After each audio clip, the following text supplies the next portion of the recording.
Il existe un instant, bien avant le souvenir, où choix et mystère convergent, un espace non limité par le temps, mais existant au-delà. Ici, l'âme flotte dans le silence, se préparant à une autre vie. Cette vie est la vôtre. Vous ne vous souvenez peu, être pas de cet instant, mais il se souvient de vous. Selon Edgar Cayce, souvent surnommé le prophète endormi, l'âme fait 7 choix cruciaux avant d'entrer dans un corps physique. Ce ne sont ni le fruit du hasard, ni le fruit du destin. Ce sont des choix délibérés, des intentions qui façonnent le cadre même de votre existence. Le premier choix façonne tout ce qui suit. Le choix de votre corps. L'âme ne juge pas le récipient comme beau ou imparfait. Elle le choisit comme un artiste choisit son pinceau, non pas pour la perfection, mais pour sa capacité à peindre les traits justes sur la toile de l'expérience. Cayce parlait du corps comme d'un outil, non pas d'une punition, ni d'une récompense. La courbe de vos mains, la résilience ou la fragilité de votre colonne vertébrale, le son de votre rire. Rien de tout cela n'est fortuit. Tout a été choisi. Vous vous êtes peu être demandé « Pourquoi suis-je né malade ? Pourquoi ma peau, mon visage, mon sexe me semblent ?» Il a à la fois un foyer et un fardeau, mais l'âme choisit ses limites avec autant de soin que ses dons. Ce que vous appelez imperfection peut, en réalité, être des initiations. Le corps n'emprisonne pas l'âme, il la raffine.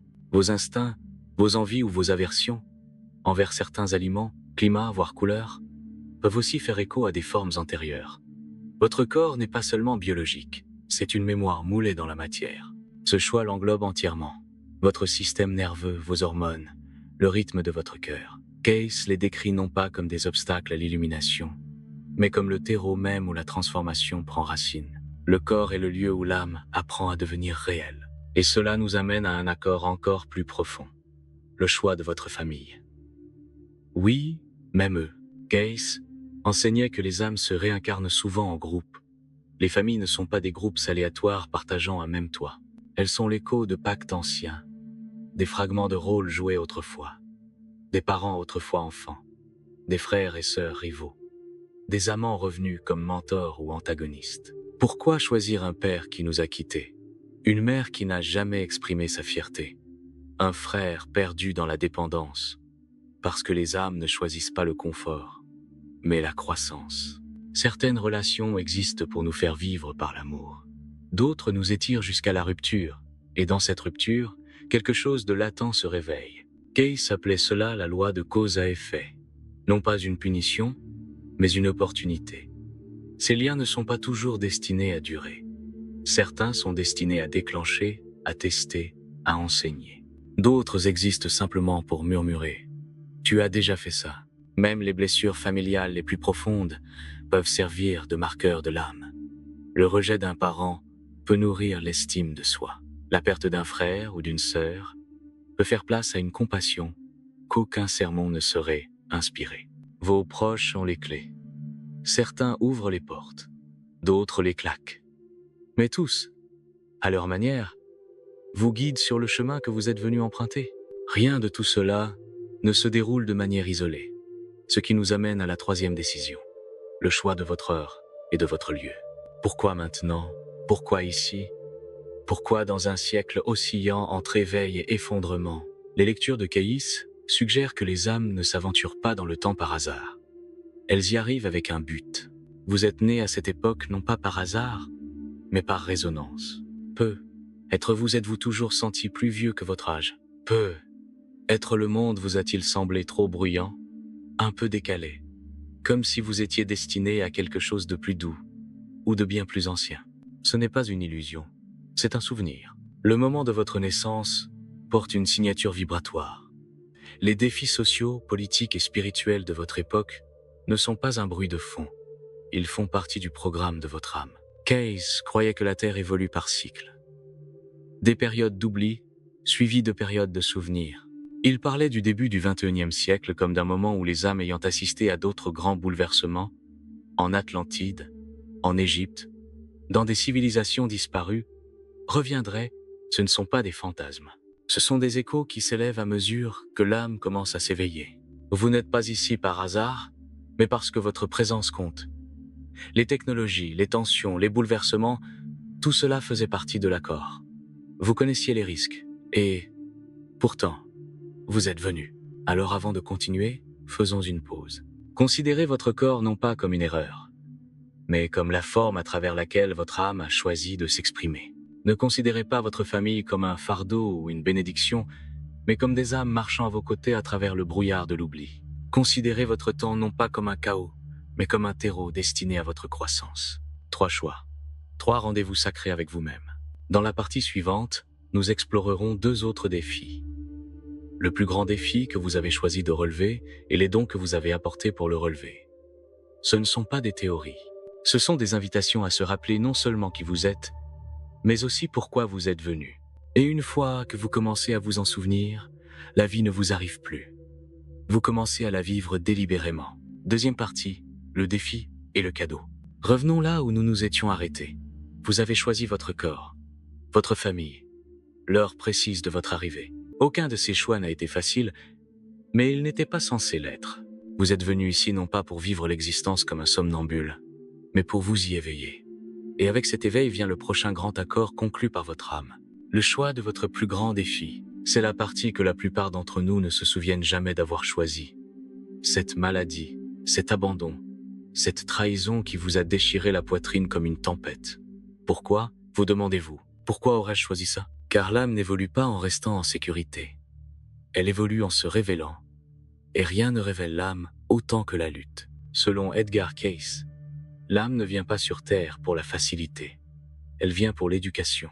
Chaque défi auquel vous faites face, surtout celui qui se répète, celui qui hante vos rêves ou vous accompagne comme une ombre, n'est pas une malédiction. C'est un miroir, une carte. Il vous montre où votre force vous attend. Certaines âmes choisissent la perte, d'autres la dépendance. D'autres encore choisissent une vie marquée par le silence et l'invisibilité, afin de pouvoir un jour redécouvrir le pouvoir de leur propre voix. Ce n'est pas une théorie. Cayce a donné des milliers de lectures remontant à des incarnations antérieures, pour expliquer des difficultés spécifiques. Une femme qui craignait d'être abandonnée avait été celle qui avait un jour quitté son foyer. Un homme né muet avait abusé de la parole dans une vie antérieure. Non pas comme une punition, mais comme un rééquilibrage. Une correction sacrée de la trajectoire de l'âme. Ce qui ressemble au destin est souvent une guérison déguisée. Pensez à votre propre vie. Quel schéma vous a suivi comme une ombre? Quelle douleur avez-vous tenté d'échapper? Ce n'est pas un échec. C'est le terrain même sur lequel votre âme a demandé à se renforcer. Ce défi ne vous a pas été imposé. C'est vous qui l'avez choisi. Et voici la partie la plus belle. Vous n'êtes pas venu les mains vides. Vous êtes venu préparé. Ce qui nous amène au 5e choix. Le choix de vos dons d'âme. À chaque défi correspond une force. À chaque nuit noire, une étincelle de lumière cachée. Avant de naître, vous n'avez pas seulement choisi de souffrir. Vous avez choisi comment guérir. Vous avez choisi les outils, les talents, la médecine intérieure qui vous aiderait à accomplir ce pourquoi vous vous étiez engagé. Ces dons ne sont pas toujours évidents. Ils ne figurent pas toujours sur un CV ou ne sont pas toujours affichés à table. Certains sont discrets, subtils, la capacité d'écouter profondément, partner fulfillment, voir la beauté dans ce que les autres rejettent. Cayce croyait que ces dons étaient des échos de vie passée, des compétences, des vertus, des qualités forgées sous d'autres formes, à d'autres époques. Et ce n'est pas toujours facile. Parfois, votre don semble être un fardeau, trop d'empathie, trop de sensibilité. Mais l'âme ne confond pas faiblesse et faiblesse. Elle sait que ressentir profondément est le premier pas vers une guérison profonde. Certains de vos dons sont être encore en sommeil. Ce n'est pas un défaut, c'est une question de timing. Cayce a dit que certaines capacités de l'âme restent endormies jusqu'au moment où elles sont nécessaires, comme des graines attendant le printemps. Un guérisseur peut ne pas ressentir son pouvoir jusqu'à ce qu'il perde quelqu'un. Un enseignant ne peut pas trouver sa voix tant qu'il n'a pas été réduit au silence. Certains dons émergent de la douleur. Votre plus profonde compassion peut naître de votre propre chagrin. Votre sagesse peut naître de votre propre confusion. Votre voix peut trembler, mais ce qu'elle dit pourrait sauver quelqu'un d'autre. Il n'est pas nécessaire d'être célèbre pour être doué. Il n'est pas nécessaire d'être extraordinaire pour être essentiel. Votre âme a choisi des dons non pas pour impressionner, mais pour être utile. Chaque don, utilisé avec amour, devient lumière. Et la lumière, c'est ce que vous êtes venu apporter ici. Alors, tissons tout cela ensemble. Vous avez choisi votre défi. Et ensuite, vous avez choisi les outils pour le relever. Le chagrin qui revient sans cesse, c'est la forge. La patience que vous avez cultivée en silence, c'est la clé. Vous n'êtes pas venu ici sans armes. Vous êtes venu avec des cadeaux que vous n'avez pas encore entièrement déballés. Et chaque jour est une nouvelle occasion de vous souvenir de ce que vous avez apporté. Alors demandez-vous, doucement, quel défi me poursuit sans cesse? Et quelle force est-ce que j'oublie toujours que j'ai? Les réponses ne viendront pas toutes d'un coup, mais elles sont en vous. Et dans la troisième partie, nous explorerons les 2 dernières décisions de l'âme, vos relations les plus importantes, et l'acte sacré de l'oubli lui-même, le voile qui transforme le choix d'une âme en un mystère humain. Jusque-là, rappelez-vous, votre douleur a un but, et votre don est réel, même si vous ne l'avez pas encore trouvé. Troisième partie.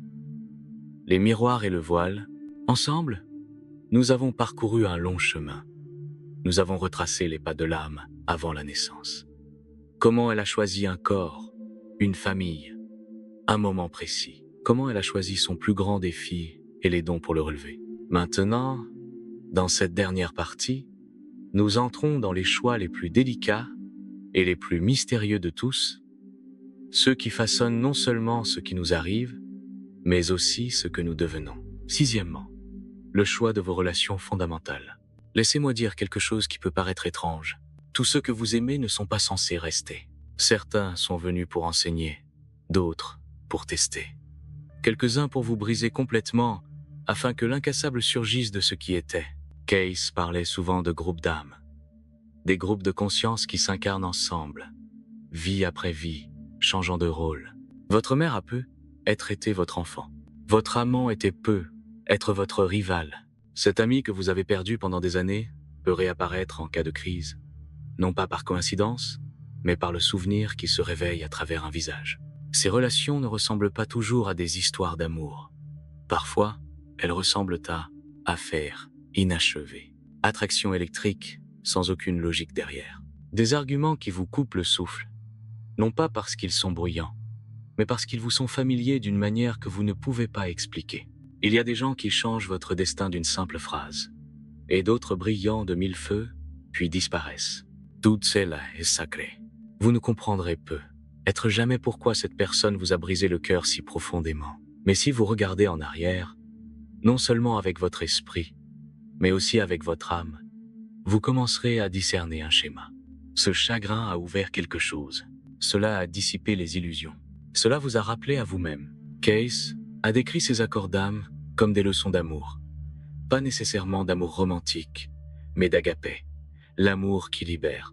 L'amour qui blesse et guérit. L'amour qui n'a pas toujours l'air bienveillant, mais qui est toujours sincère. Certaines des relations les plus douloureuses de votre vie ont pu être été forgées non pas par malveillance, mais par miséricorde. 2 âmes s'accordant, bien avant la naissance. Je jouais le rôle du méchant pour que tu puisses trouver ta voie. Je partirai pour que tu apprennes à rester avec toi-même. Je ne reviendrai pas pour que tu te souviennes.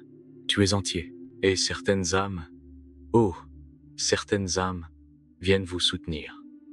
Pour vous ancrer quand tout le reste s'effondre. Vous les reconnaîtrez non pas à leur perfection, mais à la façon dont vous vous sentirez connu lorsqu'ils entrent dans une pièce, comme une fenêtre qui s'ouvre dans votre poitrine. Ce ne sont pas que des personnes. Ce sont des reflets. Certains vous montrent votre lumière.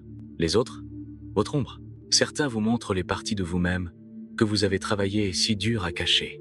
C'est pourquoi l'amour peut être si bouleversant. Ce n'est pas seulement de l'affection, c'est de l'exposition. Votre âme a choisi ces miroirs avec soin, non pas pour vous tourmenter, mais pour vous montrer qui vous êtes. Et puis, dans le choix peut être le plus paradoxal de tous, votre âme a fait quelque chose d'extraordinaire. Le choix d'oublier, c'est la vérité la plus dure.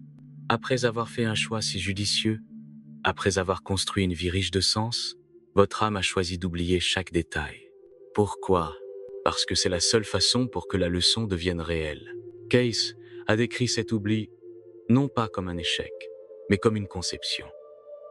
Le voile entre les vies n'est pas une punition, mais une protection.